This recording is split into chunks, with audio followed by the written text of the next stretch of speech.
Maybe கேப்டன்சியில் கொஞ்சம் அங்கங்கன்னு தடுமாறுறாருன்னு நினைக்கிறேன். ஏன்னா அந்த குழப்பத்தை பார்க்க முடிஞ்சதில்ல.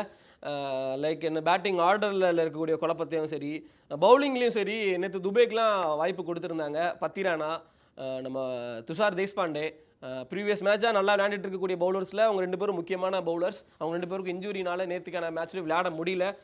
அதுவே ஒரு தோல்விக்கு ஒரு இதாக வந்துருச்சு. இல்லை, ஹோப் கொஞ்சம் கம்மியாகுது அப்படிங்கிற மாதிரி இருந்துச்சு. ஏன்னா பத்திரானாவும் சரி, தேஷ்பாண்டே ஓவரில் அடி உழுகும். ஆனால் ஏதோ ஒரு முக்கியமான விக்கெட் எடுத்து கொடுத்துருவார். அது ரொம்ப யூஸ்ஃபுல்லாக இருக்கும். பத்திரானா ரன் கொடுக்க மாட்டார், விக்கெட் டேக்கிங் பவுலராகவும் இருப்பார். நேற்று துபேலாம் பவுலிங் போட்டாங்க. பேஸ்டோ விக்கெட்டை துபே தான் எடுத்தார். ஆனாலும் அடி விழுந்துச்சு. வேற ஆப்ஷன் கிடைக்கல. வேற ஆப்ஷன் எங்கே தேடி பார்க்குறாங்கன்னு அவங்களுக்கு தெரியல. அப்படிங்கிற மாதிரி ஒரு நிலைமைக்கு சிஎஸ்கே போயிட்டாங்களா. அது லிட்டரலி நேற்று வந்து அவங்கள திட்டுறதை தாண்டி ஏன் இப்படி மோசமாக போயிட்டு இருக்கு? நல்லா தானே போயிட்டு இருந்துச்சு ஆரம்பத்தில்.